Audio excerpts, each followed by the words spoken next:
olsun dəyərli izləyicilər. Bugün yenə mətbəximdən sizi salamlayıram. Çünki əla bir reseptlərlə qarşınızdayım. Bəli, bu dəfə reseptlər deyirəm. Çünki düşündüm ki, qarşıdan artıq isti günlər gəlir. Həm sizin üçün o isti günlərə uyğun hansı resept eləyə bilərsiniz? Burada bol yaşıllıq görürsünüz. Bol yaşıllıqlı həm uşaqların, həm sizin bəyənəcəyiniz isti bir kiş hazırlayacağım, spanaqlı kiş hazırlayacağım və yanında çox dadlı, çox yüngül, hətta belə deyim, arıqlamaq istəyənlər üçün fərqli bir ideya olacaq, qatıqlı bir salat hazırlayacağım.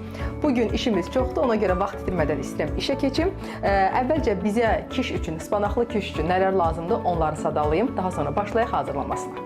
Xəmiri üçün bizə lazımdır 2 ədəd yumurta, 3 stəkan un, 180 qram kərə yağı, yarım stəkan soyuq su və duz. İçlik üçün bizə lazımdır 1 ədəd soğan, 2-3 dəstə spanaq, 2 ədəd yumurta, üzəri üçün rəndələnmiş mozzarella pendiri, 200 ml qaymaq və duz. Kişi xəmirini hazırlamaq üçün mən Azərsüdün 100% təbii süddən hazırlanmış 83% yağlılığı olan kərə yağından istifadə edəcəm. Xəmirin hazırlanmasında kərə yağının xırda-xırda kub şəklində doğradıqdan sonra 3 stəkan un istifadə edəcəm. Burada kərə yağı ilə unu əvvəlcə biraz umaç halına gətirənə qədər yaxşı-yaxşı əlimlə xəmiri yoğuracam. Deyəcəksiniz ki, bu xəmirdə qabartma tozu yoxdursa necə olacaq və yaxud da mayasız xəmirdir, belə deyək. Bəli, çünki kiş xəmirinin biz çox qabarmasını istəmirik. Bu daha çox soyuq kərə yağı ilə unun və soyuq suyun birləşməsindən alınan biraz daha sərt xəmir alınır ki, daha sonra biz o xəmiri yedikdə ağızda ovulan, daha belə umaç halına gələn bir teksturası olur. Mən indi xəmiri hazırladıqdan sonra soyuducuda saxlayacağam, digər mərhələlərə keçəcəyik. Xəmiri bu formada əlimizlə umaç halına gətiririk. Bu prosesi istəsəz mikser vasitəsilə də edə bilərsiniz, işiniz daha rahat olsun deyə. Kərə yağını soyuq etsəz, kub-kub şəklində doğrasaq, umacı daha tez əldə eləmiş olarsınız və yaxud da hər hansı bir sürtgəç vasitəsilə də kərə yağını sürtgəçdən keçirib ona əlavə etsəz, çox tez belə umaç halında xəmir əldə eləmiş olacaqsınız. Bu arada mən qeyd edeyim ki, bu kiş xəmirini mən məsələn sizin üçün paylaşıram xəmirini. Siz bu xəmiri başqa reseptlərdə də tətbiq eləyə bilərsiniz. Məsələn, spanağı sevmirsinizsə, göbələkli qaymaqlı bir içlik hazırlayıb əlavə eləyə bilərsiniz, toyuqlu hazırlaya bilərsiniz. Hətta bu xəmirin üzərinə qiyməli, ətli, yəni bir içlik hazırlamaq olar ki, üzərində bol mozzarella pendirli, fərqli bir piroq, belə deyim, alınar, kiş alınar. Bu formada, yəni fərqli reseptlərə tətbiq etmə imkanınız da olar ağız dadınıza görə. Mən umacı əldə etdikdən sonra, biraz ələ yapışan umacdır, mən 1-2 qaşıq da unu əlavə edəcəm. Sadəcə unu kontrollu şəkildə əlavə etsəz daha yaxşı olar ki, çox sərt xəmir də əldə eləmiş olmayasınız. Çünki sərt xəmiri də daha sonra siz toparlaya bilməyəcəksiniz ki, onu biz yayıb daha sonra soba qabına uyğun formalaşdıraq. 2 ədəd indi yumurtanı bura əlavə edirəm. Yarım stəkan soyuq su, soyuq suyu xüsusilə qeyd edirəm, yəni otaq temperaturunda olmasın. Yumurtanı da bu arada çalışın elə soyuq edin. Ümumiyyətlə, bu xəmirə əlavə etdiyiniz hər bir şey soyuq olsa, xəmiriniz daha gözəl alınacaq. Soyuq şəkildə suyu əlavə eləyəcəyik. Biraz duz, xəmirimizi yoğurub 1 saat soyuducuda gözlətməyə göndərəcəm.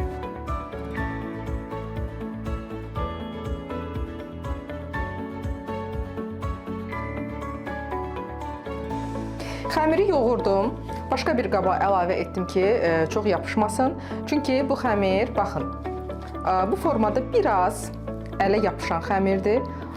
Çox yumuşaq da deyil, çox sərt də deyil. Çünki mən düşündüm ki, bu kiş üçün xəmiri açanda onsuz da yenə una ehtiyacımız olacaq, un əlavə eləmiş olacağım. Çox sərt də olsun istəmirəm. Bu formada xəmiri hazırladım. Üzərini streçlə bağlayıram və göndərirəm soyuducuya. Təxminən 1 saat xəmirimiz soyuducuda qalacaq. O vaxta qədər isə biz keçək spanaqlı hissəni hazırlamağa. Xəmirimiz soyuducuda gözləyənə qədər mən içliyi hazırlayıram. Bunun üçün 1 ədəd böyük soğan istifadə edəcəm. Siz əgər soğanı daha az istəyirsinizsə, soğançalı, belə deyim də, çox yeməkləri sevmirsinizsə, o zaman balaca 1 ədəd soğan da istifadə eləsəz kifayətdir. Və bu arada qeyd edeyim ki, mən bu kişdə ancaq spanaq istifadə edirəm. Amma siz istəsəniz, fərqli göyərtlər də, ləzzətlər də qata bilərsiniz. Amma mən tək spanaq xoşladığım üçün, ona görə və spanaqla qaymağın da, belə deyim, birləşməsi, uyumu çox dadlı olur. Ona görə ancaq spanağın dadını fərqli göyərti ilə istəmədim qaçsın. Tək spanaq istifadə edəcəm və soğanı doğradıqdan sonra yağı da biraz qovuracam. Soğan öldükdən sonra soğanı da öldürmək üçün biraz duz əlavə edəcəm. Öldükdən sonra spanağı əlavə edəcəm. Spanağın da yaşıllığının çox getməsini istəmirəm. Ona görə çox az qovuracam spanağı. Elə olduğu halda kişinin içərisi daha yaşıl qalır, daha belə deyim, iştah açıcı görünür.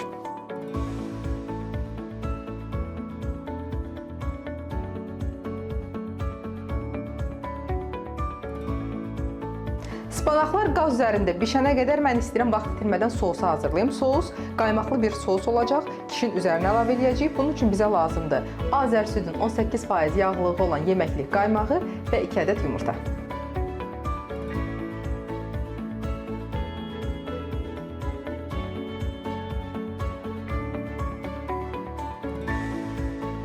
Artıq işimizin demək olar ki, böyük hissəsini görmüşük. Sousu hazırladım, spanaqlar bişir. İndi isə xəmiri soyuducudan götürdüm. Soyuq şəkildədir və elə soyuq şəkildə də dəzgaha un əlavə edib xəmirimi açacağam. Daha sonra mən onu birinci növbədə göndərəcəm sobaya bişməyə. Çünki burada 2 etaplı bişmə olacaq. Birinci növbədə mən göndərəcəm spanaqsız, qaymaqsız, sossuz şəkildə xəmir biraz bişəcək. Daha sonra artıq spanağını, qaymağını əlavə etdikdən sonra yenidən sobaya göndərəcəm tam şəkildə bişməsi üçün.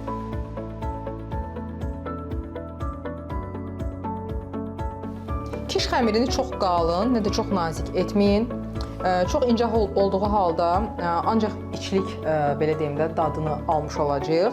Ona görə çox qalın olduğu halda da bu yorucu ola bilər. Ona görə nə qalın, nə incə bu formada, bir də soba qabınıza uyğun olaraq əlbəttə ki, açın, ölçüsünə uyğun olaraq.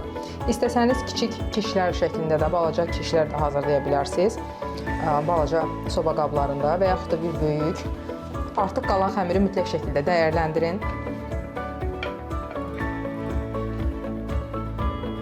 Formada qəlbə yerləşdirdikdən sonra xəmirin artıq qalan hissələrini kənardan səliqəli formada kəsirik. Xəmir çox qabarmasın deyə mən belə çəngəl vasitəsilə xəmirə deşiklər atıram. Bu formada kiş xəmirini hazırladım, qəlbə səliqəli formada yerləşdirdim. İndi bunu göndərirəm sobaya. 180 dərəcədə alt-üst rejimdə təxminən bir 10 dəqiqə bişirəcəm. 10 dəqiqə sonra çıxardacağıq, elə isti-isti xəmirin üzərinə spanaqlı hazırladığımız içliyi əlavə edəcəyik, qaymağı əlavə edəcəyik və mozzarella pendiri ilə də bəzəyib göndərəcəyik sobaya. 10 dəqiqə sonra xəmirimizi sobadan götürürük. Gördüyünüz kimi tam bişməmiş haldadır əlbəttə ki. İndi içərisinə spanağı əlavə edəcəm. Əgər bol-bol spanaqlı sevirsinizsə, biraz çox əlavə edə bilərsiniz. Yəni, mən 2-3 dəstə spanaq istifadə etdim. Bu formada hər tərəfini tutacaq şəkildə spanağı əlavə elədim. Baxın, bu formada belə əlavə etdikdən sonra üzərinə hazırladığımız yumurtalı qaymağı əlavə edirəm.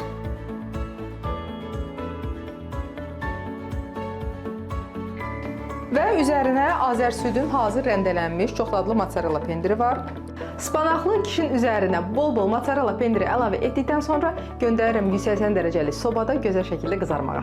Kiş sobada hazır olana qədər mən istəyirəm burada sizin üçün yay üçün xüsusilə ideal bir salat resepti paylaşım. Bu yaxınlarda Instagram səhifədə də paylaşmışdım. Çox sevilmişdi. Çünki yayda biz daha çox yüngül, xüsusilə qatqılı salatları hazırlayırıq yeməyimizin yanında. Daha sonra axşam vaxtı aclıq hiss etdikdə bu formada yüngül salatlarla belə deyim günü keçirmək olar. Ona görə düşündüm ki, elə kiş hazır olana qədər vaxtımızı dəyərli keçirək, sizin üçün həmin salat reseptini paylaşım. Çox sadədir. Bunun üçün bizə qatıq lazımdır. Salatlarınızda Azər südün qaymaqlı, 6% yağlılığı olan bu qatığını istifadə etsəz çox bəyənəcəksiniz. Salat üçün ideal seçimdir. Daha sonra bu salatda istifadə edəcəyik xiyar, qarğıdalı konservası. Əgər qarğıdalı istifadə etmirəm deyirsinizsə, noxud istifadə edə bilərsiniz. Hansı ki, noxudu yağda qovrulmuş, pul biberlə qovrulmuş şəkildə salata əlavə edə bilərsiniz və şüyüd istifadə edəcəm. Ədviyyatlar isə artıq sizin zövqünüzə qalan bir şeydir. Üdülmüş kətan toxumu istifadə edə bilərsiniz, hətta chia belə əlavə edə bilərsiniz. Duz, istiot, bu qədər sadə. İndi isə keçək hazırlanmasına.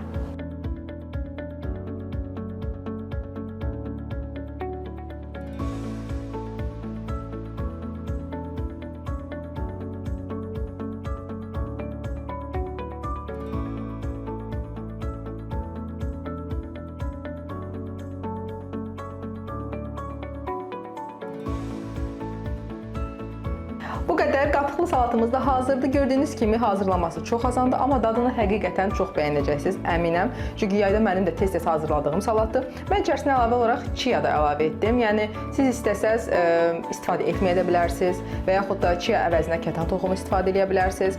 Bu formada yeməklərinizin yanına hazırlaya biləcəyiniz ləzzətli salatdır. Artıq kişimiz də hazırdır. Mən də onu gətirim, doğrayaq, dadına baxaq.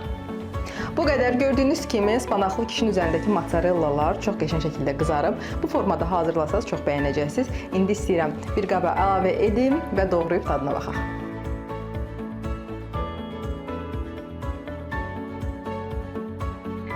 Bugünlük məndən bu qədər. Ümidvaram ki, reseptləri çox bəyəndiniz və tezliklə evdə siz də hazırlayacaqsınız. Kanalımıza abunə olmağı unutmayın, çünki yeni reseptlərlə mən Zulə qarşınızda olacağam. Sağ olun, salamat qalın.